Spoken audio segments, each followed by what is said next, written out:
Bom dia, meu nome é Henrique Lacerda Pereira, dando continuidade ao curso de Neuro-Oncologia do Hospital de Base, R5, orientadores Dr. Maurício e Dr. Bernardo. É, bem, eu incumbi a ministrar uma aula sobre astrocitomas. Essa aula vai ser dividida em duas partes, astrocitomas de baixo grau e depois de alto grau.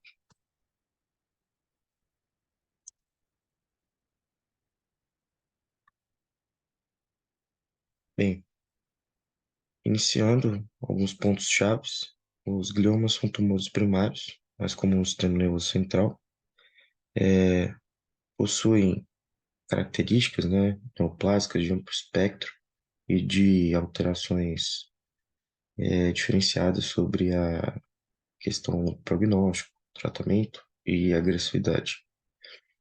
Normalmente refere-se a tumores que têm características histológicas semelhantes às células da glia, como astrostomas, oligodendrócitos e células ependimárias. Bem, essas lesões, hum, pelo menos de baixo grau, né? São lesões de crescimento mais insidioso, são considerados pela OMS como grau 1 e grau 2. Então, vamos de baixo grau. Já as que têm uma maior agressividade, dito fator de crescimento, prognóstico, com grau 3 e grau 4, de acordo com a OMS, são chamados normalmente de gliomas de alto grau.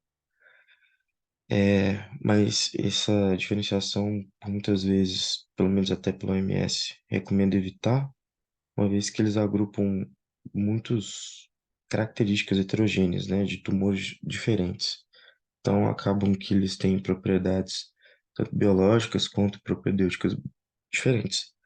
Mas é uma forma mais didática e organizacional para divisão. Bem, os astrócitos, que é um dos subtipos, né, de células da glia, eles têm por finalidade um controle químico, reparo e também um estímulo à mielinização. São normalmente as células mais abundantes, né, do cérebro e tem também uma parte de incumbência para o suporte metabólico neuronal. Então, são células de extrema importância, né, que se encarregam de fazer todos questão de arcabouço biológico, químico, para que os neurônios possam ser as células especializadas, né, em transmissão de informação. Bem, de acordo com o OMS, né, a última classificação, a gente vai esmiuçar um pouco mais sobre esses gliomas. Então,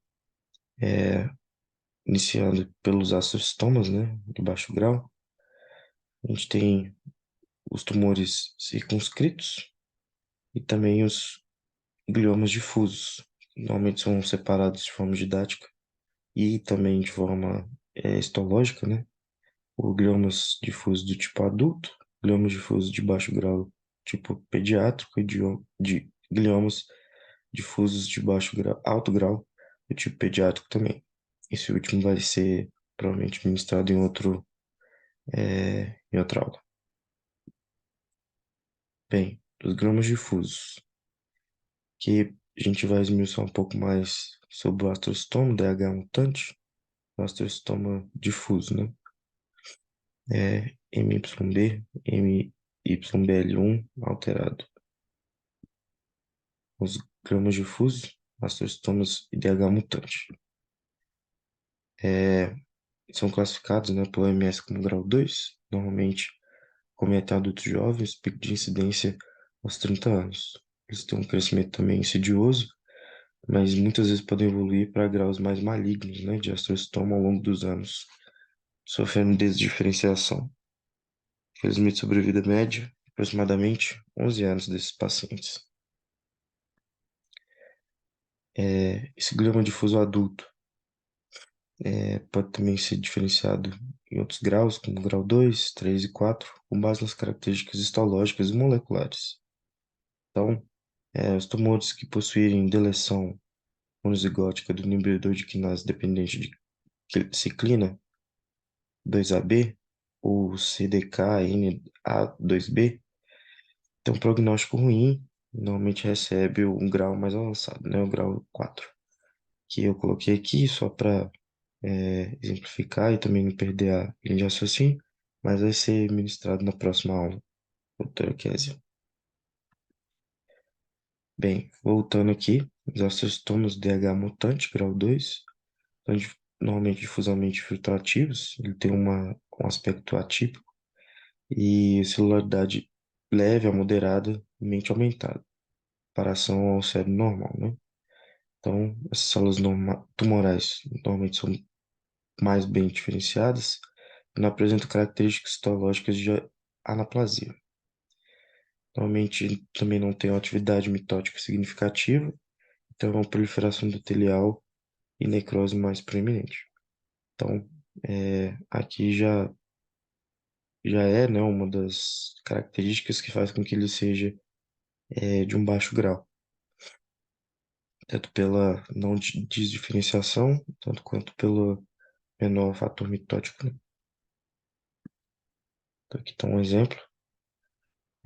As características histológicas normalmente incluem citoplasma mais eosinofílico, proeminente em algumas células tumorais, que são os gemistócitos, também com fundo fibrilar. Normalmente a ressecção cirúrgica máxima é o tipo de tratamento, né, para esse subtipo de tumor, e a terapêutica adjuvante ela vai ser mandatória, normalmente para os graus 3 e 4. Mas o grau 2, a depender, né, pode ou não precisar fazer tratamento adjuvante. Então, o grau 2 pode ser subdividido em ressecção total bruta ou ressecção subtotal, que a gente vai falar um pouco mais para frente. Então, grau 2 é ressecção total bruta. Normalmente a gente vai ter uma observação, né, de um acompanhamento inicial com ressonância de crânio periódica de 3 a 6 meses, mas claro que pode ser necessário ser mais permissivo, né, de acordo com os sintomas neurológicos do paciente.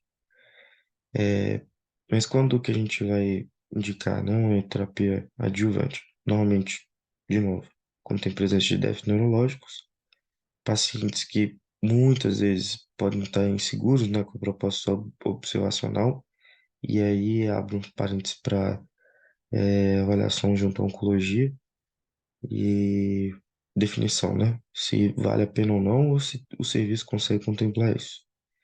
Idade maior de 40 anos e o grande volume tumoral também pré-operatório, maior ou igual a 4 centímetros. Pode levar, né, a uma ressecção, apesar de total bruta na definição, mas ainda ter células, né, que possam levar a uma reincidência do caso. Então, a ressecção subtotal agora, normalmente está indicado, né, a terapia adjuvante. Em alguns casos, quantidade, quando é pequena, né, a lesão de 1 a 2 centímetros, paciente assintomático e com convulsão bem controlada, pode ser um observacional, como no anterior, que aí também gira em torno de 3 a 6 meses, né, mas também com atenção aos sintomas neurológicos do paciente. Terapia adjuvante, de acordo com o estudo COD 9802, normalmente radioterapia pós-operatória de 54 grays, dividido em 30 frações e 6 ciclos de PCV, que a gente vai esmiuçar um pouquinho mais lá na frente. Então, essa combinação tanto melhorou a sobrevida, né, do paciente,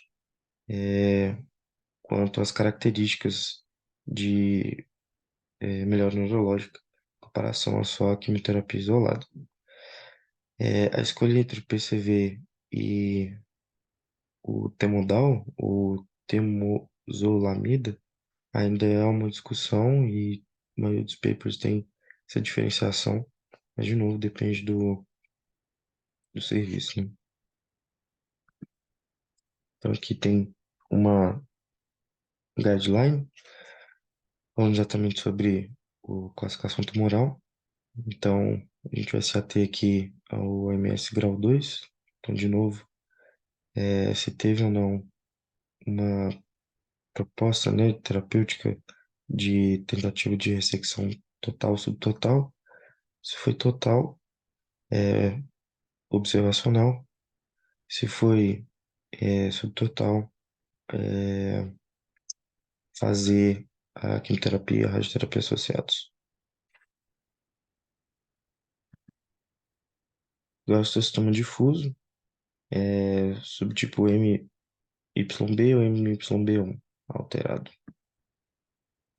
Bem, esse glioma difuso de baixo grau, ele é do tipo pediátrico, né, que a gente já tinha subdividido lá anteriormente, no começo. Então, os pacientes normalmente vão apresentar crises convulsivas resistentes à medicação. Alterações genéticas, como o próprio nome diz, nos proto-oncogenes, MYB e MYB-like1.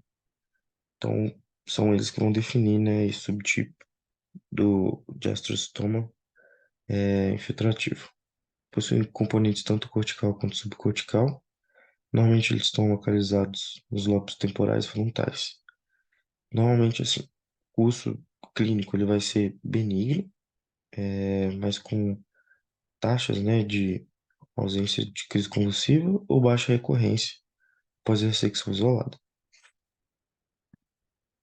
Na ressonância, normalmente nós vai ter um ISO ou hipointenso, tem um contrastado de pouco realce, T2 flare com hiperintensidade e heterogeneidade, DWI, o ADC, sem restrição de fusão, e o clássico mismatch T2 flare, onde o T2 extenso mais homogêneo hiperintenso e o flare relativamente hipointenso, que é basicamente, né, entre aspas, patognomônico, onde a sensibilidade 42%, especificidade 100%. Então, sempre atenção a esse mismatch, vai auxiliar nessa definição. Então, aqui um exemplo.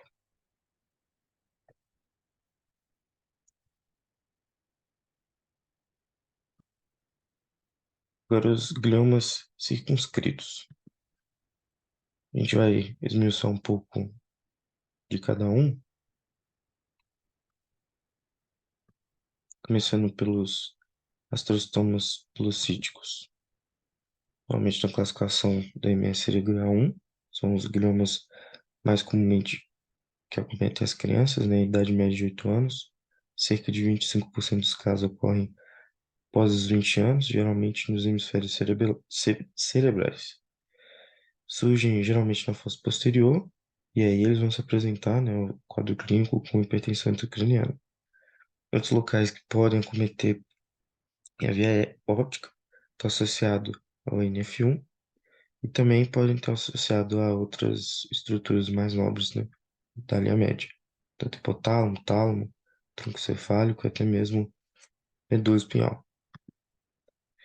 Geneticamente, ele não apresenta mutações, né, do IDH, geralmente vão ter expressão do Atrix, perda dessa alteração, né, pode levar à consideração de osteostroma de alto grau, características piloides. Importante lembrar da fusão BRAF-Q, que é o mais comum, né, comete 60% dos casos, e a maioria apresenta alteração também que afetam o MAPK patologicamente, né, histologicamente. Então, aparência bifásica, áreas compactas de células bipolares, tanto as fibras de Rosenthal alternando, né, com regiões frouxas mixoides, com células semelhantes aos oligodendros. As alterações microcísticas também e calcificações são mais comuns nessa, nessa doença.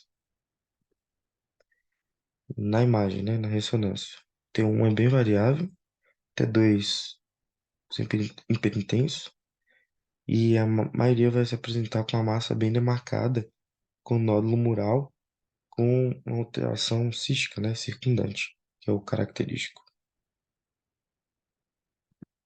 Aqui, um exemplo. Tratamento. Normalmente eles são curáveis, né, depois da ressecção. Em até 5% dos casos pode acontecer alguma transformação maligna. E os tumores com mutação BRAF V600E, ele é recorrente e refratário à inibição das vias BRAF e MAPK. Então, mostrou-se um benefício nos pacientes maiores de 6 anos fazer a combinação da dabrafenibine com trametinib, que são dois quimioterápicos, né? Já os gliomas circunscritos. Agora, os astrostomas de alto grau com características peloides. É, essa, essa etiologia aqui não tem um grau definido, né, pelo OMS, que foi exatamente isso que eu falei lá no início, que é mais didático e para ter uma comunicação melhor, mas nem todos vão se enquadrar nessas duas subdivisões. Então, proposto pela primeira vez a nova classificação, né, de 2021, não tem muitos dados robustos que caracterizam essa, tanto a clínica quanto o comportamento biológico e o prognóstico, exatamente porque ele estava diluído, né, entre outras etiologias, então não tem um dado robusto ainda. A maioria dos pacientes vão apresentar componente mais cerebelar, até 74%, um menor número, né, supratentorial e um número menos expressivo espinhal. A idade média de 41 a 42 anos, e normalmente a imagem é uma massa sólida com reação variável, ao contraste com o edema circundante.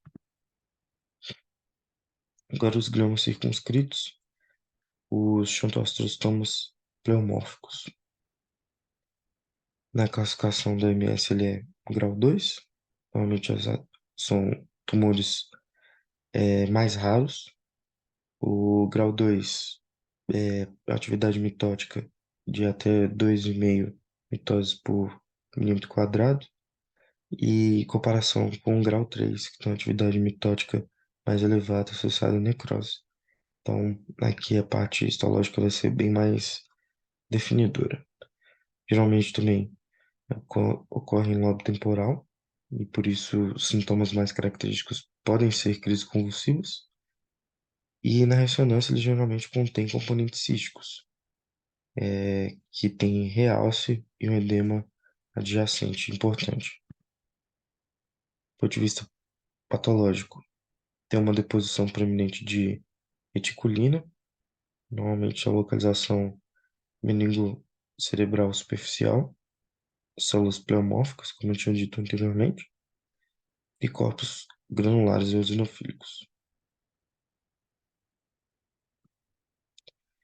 Do ponto de vista genético, ele tem é, mutações no BRAF V600E e deleções do CDKN2AB, em uma parte dos seus representantes, né? Mais de 90%. Na ressonância, em T1, veremos dois componentes, né? Um componente sólido, iso hipointenso, e um componente cístico, mais hipointenso. O movimento leptomeníngeo pode ir em torno de até 70%. T2, parte sólida, iso hipointenso, e cístico hiperintenso. Tem um contrastado fica com realce mais vívido, e a distinção entre o componente sólido e o cístico fica mais evidente. Então, os exemplificados aqui. Bem, é, tratamento. Normalmente a ressecção máxima segura. É, o RT vai ficar em pós-operatório para aqueles pacientes que têm uma maior taxa mitótica, né, e sinais de necrose, que leva a pensar que passam a ser grau 3 ou e aí não seriam mais de baixo grau, né? E aqui também é a mesma correlação entre as mutações do BRAF V600E e o uso da combinação dos quimioterápicos.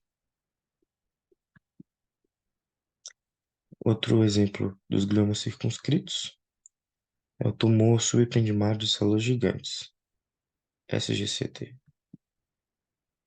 Classificação grau 1 da OMS, normalmente é um tumor benigno de crescimento insidioso que surge na área periventricular. Embora eles fossem chamados, né, de SEGA, osteostomas subimpedimários de células gigantes, possui a linhagem neuroglial mista, ocorre dentro das primeiras 2 décadas de vida. Associado normalmente à esclerose tuberosa, e geralmente apresenta os seus sinais, né, como hidrocefalia obstrutiva, então sintomas de hipertensão intracraniana. Isso também pode cursar como crise convulsiva ou até mesmo hemorragia tumoral. Geneticamente, aumento de reatividade da proteína S100, fenótipo normalmente glioneural, KMA7 menos de 3%, GFAP positivo. Histologicamente, tem um pleomorfismo considerável, classificações são sempre comuns, células grandes, globosas, semelhante aos astrocíticos giminocítico, e são multinucleares, o que sugere, né, mitoses proeminentes. Em ressonância, T1, isohipointenso, então é mais heterogêneo, T2, hiperintenso, e aqui é importante a captação de contraste, que eles são hipervascularizados e têm presença de calcificações, o que vai auxiliar na distinção, né, das imagens. Aqui é um exemplo. Normalmente, tratamento, ressecção cirúrgica completa, quando possível. Os tumores não ressecáveis ou parcialmente ressecáveis podem ter benefício com o uso do everolimus, são inibidores de mecanismo do alvo da rapamicina, o mTOR. Bem, essa foi a tentativa, né, de ministrar sobre os gliomas de baixo grau, lembrando que vai ser complementado, né, pelos gliomas de alto grau. Essas foram minhas referências e ainda tenho up-to-date também. Muito obrigado, bom dia.